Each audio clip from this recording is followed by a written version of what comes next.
Hey, what's going on? You know who it is. You know what it is. All right, you guys, peep game. All right, man. So let's talk about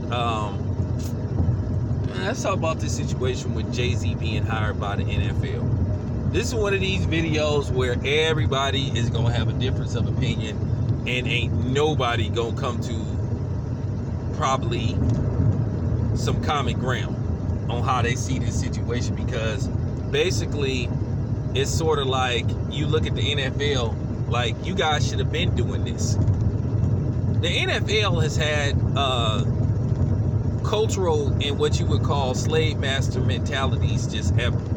And I'll listen to CJ Goodfellas video, good video by him, where he was just talking about a lot of the problems with the NFL. And one of the problems with the NFL, they gonna have to address this sooner than later. While they sitting up here trying to find female head coaches and all that type of shit to be, basically as a good PR strategy. Look, at the end of the day, if a woman can coach football, that's fine. If a woman can coach the basketball in the NBA, that's fine. But once again, the problem I have is when you try to force feed this shit. Is when you making this a priority over something else. The NFL has just had bad policies, bad rules, just bad practices just for the longest that they just didn't want to address. And now that is to this point where the ratings are down, the NFL has lost millions on top of millions in behind this Colin Kaepernick situation, which was overblown in the first place, which the NFL could have fixed pretty much overnight. But they kept dragging this on. They could have shut this Colin Kaepernick shit down overnight. They could shut a lot of things overnight. But then at the end of the day, they need to give storylines to the media. They need to give the media something to talk about than just football. And this was something that backfired on them tremendously. And by them hiring Jay-Z, they basically admitting we need the black dollar. Because the NFL had this arrogance where they was like, well, we ain't going to address it. We don't need these people. Well, you do need these people. And it was so funny when I was doing these videos, you would have like some person come on here talking shit, saying, oh, they ain't losing ratings because of the black community. And of course this person would be white or some coon that would come on here talking that shit, and I just like block their ass immediately, because I know what I was talking about, because they don't want it to seem like the black community have that much impact and power when we do. I mean, like I said before, LeBron is already showing us our value. Like I said, this was a fixable situation that they could have stopped overnight. You know what the NFL could have did? They could have just said, hey, CBS, hey, NBC, hey, NFL Network, hey, Fox, don't film or show any players taking a knee for the national anthem. Let's not give them any press. Let this die down. And see, basically, Marshawn Lynch exposed this anyway when he said, well, I always sat down during the national anthem. Me, myself, when I go to games, I don't stand up for the national anthem. I've never stood up for the national anthem. I've always sat my ass down. And the funny part about it is, I would see white people sitting down for the national anthem. I wish I wish some dude would tell me to stand up for the national anthem. I wish you would have told me to stand up, or tried to make me stand up. See how that would have turned out. I done went to boxing matches, didn't stand up for the national anthem. It'll be like one Mayonnaise Nation member that might try to give me the eye, but he knew better than to say something. Because I gave him that look, don't even try it.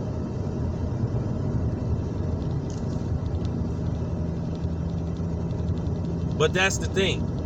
Marshawn Lynch exposed the NFL when he said, when I was playing in Buffalo, I never stood for the national anthem. And it wasn't a big deal then.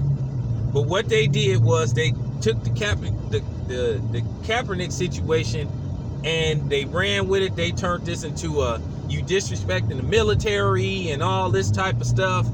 You know what I'm saying? When the flag first got designed, there wasn't no military anyway, so that was a lie to begin with. It was a false narrative. It was once again white people trying to dictate how black people should act, which how they do anyway. I mean, look how they do with these boxing channels. They cry about the content we put out because we don't praise their favorite fighter. They get mad and they want to make videos, you know, every day crying about the LDBC and other boxing outlets, but then they calling somebody else you know, gay. That's gay to constantly make a video about another man or a group of people that you don't know, that you more than likely ever not gonna meet, because we already know you don't go to fights. We know you not gonna ever come to a fight that you know we gonna be at, because I promise you, if you ever show up at a fight, we gonna test them hands. But anyway, I digress a little bit. Let me get back to the Colin Kaepernick situation. Let me get back to the NFL hiring Jay-Z. A lot of people is going to see this and look at Jay-Z as being a figurehead, a token move, him selling out. Then some people gonna say, well, it's about time that the NFL finally admitted that there's distrust for them via the black community based off how they treated the black community, where they just basically just fanned us off as if our money didn't mean nothing, but now they need it. So now they hiring Jay-Z. I'm not gonna say Jay-Z is being used as a figurehead or a token, but I might see it that way because some people are gonna be like, okay, why now? The NFL has suffered from racial issues a long time ago. Remember, I did a video a couple of years ago breaking this down, proving that it was a good old boy league. I did the age range of all 32 NFL owners, and the youngest, I think Daniel Snyder, I think is like 50 something, but the oldest, I think Martha Ford, who owns the Lions, she like 90 something, if I'm not mistaken. So what does that tell you? They born from a time where they saw black people in a different light. No matter how much they try to pretend that they didn't see that they saw black people as equal, that's a lie. And you heard the comments that was made by, you know, the Houston Texans owners, where they referred to the players as prisoners, and a lot of them have that mentality. A lot of them don't see us as human beings. They see us as livestock, you know, high-powered thoroughbreds. So I understand that people like, man, I kind of don't trust Jay-Z. But at the same time, I can respect them going with Jay-Z. Me, myself, I would have rather them have went with somebody else, because it is what it is. Jay-Z is a billionaire now, and Jay-Z is on a different level than other people. But I kind of understand why they went with Jay-Z, because Jay-Z is the dude that came from the streets of Brooklyn, and he managed to become, you know, hip-hop's first actual billionaire, you know, who really made it off, you know, his music and then making good investments. Now Dr. Dre is Dr. Dr. Dre is like a billionaire, so they say. They say Dr. Dre is worth like $1 billion or close to $1 billion. We'll say, I know last time I checked, they said Dr. Dre was worth around $950 million. So you pretty much could say Jay-Z is pretty, I mean, excuse me, you pretty much could say Dr. Dre is a billionaire, you know.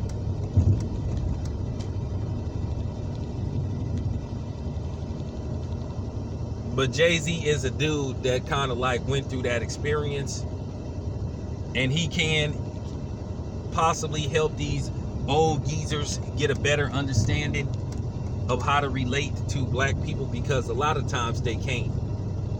And I think that's one of the problems that I think a lot of people have with Bob Arum based off his age. Bob Arum is 80 something years old. You got to understand, or Bob needs to understand, Bob is dealing with people that's old enough to be his great grandson, or possibly great grandson, depending on, you know what I'm saying, when you first started producing kids. A lot of people feel like Bob Arum should turn it over to Todd LaBeouf, whatever his name is, his stepson, because they feel like a lot of more fights that we want to happen would happen. But at the end of the day, Bob is not ready yet. So we gotta wait. But that's what I'm trying to say. One thing that white people need to admit, and not just white people, you Mexicans, you Asians, you non-blacks, you can't tell us how to be black. A lot of y'all don't even care about what we go through. You don't have no understanding. Like I said, it don't matter how many hip-hop records you listen to or how many black people you sleep with, you will never understand what it's like to be black. You just never will. And you don't have that right to tell us how to be black. Like I said, to be honest with you, you really don't have the right to voice your opinion on certain issues that happen with us. Because really, to me, it's sort of like a butt out situation with me. I feel like, to a certain degree, you should keep your opinion to yourself, especially when you ain't black. Don't matter if you white and got a white man or a white woman and black and got a black husband or a black wife. You not black. And at the end of the day, when you not with them, there's a possibility, you know what I'm saying, your black wife or your black husband could get racially profiled by the police. You know what I'm saying? Or worse. Or it could be somewhere and get the police called on them for no reason. And that's why I laugh when you got motherfuckers having the audacity to tell black people, if we was born in a certain time, we don't have the right to talk about racism. Well, like I said before, that ain't your place. Stay in your lane and I'll stay in mine. Because like I said, I don't tell a Mexican how to be Mexican. I don't tell an Asian how to be Asian. I don't tell a white how to be white. But then again, in most cases, white people really don't have no culture to a certain degree. They get their culture from stealing from other cultures and trying to take credit for the hard work that other people put in. So that's my opinion on the whole Jay-Z thing. I'm just on the fence with it. I get it, but then to a certain degree, I kind of don't like it. But I will respect it. But if Jay-Z want to make this look as authentic as possible, he need to go on the tour. He need to come to these places like Oakland and South Central Los Angeles, you know, South Side of Chicago, West Side of Chicago.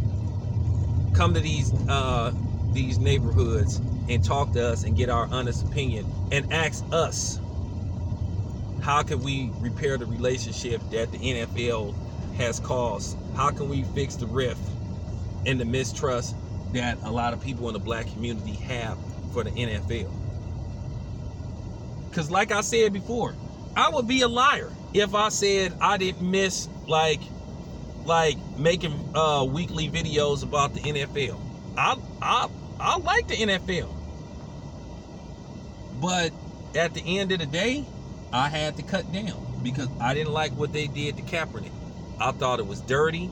I thought it was overblown. I just didn't like it. It just gave a lot of us a bad taste in our mouth because, like I said, it was a situation that they put into overtime. It was overkill. They made it look like Colin Kaepernick was the Antichrist, like he was Hitler or something, and he wasn't. And then the NFL went on to show their hypocrisy by giving quarterbacks who hadn't played in longer periods of time than Colin Kaepernick.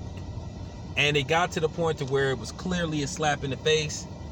Now, Colin Kaepernick got some money out of the NFL. Is anybody's guess how much Colin Kaepernick actually got? The first report said he got like 60 million. Then the second reports came out that he got somewhere around 6, which I believe it was the first. I believe that they made him sign some confidentiality agreement, you know, not discussing how much he really was rewarded by the NFL. And I said this, if Colin Kaepernick gets a job in the NFL, at least in some perspective, I will end my boycott of the NFL. Or if the NFL issues an apology to Colin Kaepernick, because they do owe that man an apology. If they issue a public apology to Colin Kaepernick saying, hey, we were wrong, we took this situation and we ran with it and we blew it out of proportion, then that's the first step into repairing this relationship that the NFL has caused, you know, to be where it is now. That's pretty much it. It's only two options. Either let Colin Kaepernick back in the league, or Roger Goodell and the NFL owners, and even that clown that's in office, issue a public apology saying, you know what, we apologize to Mr. Kaepernick,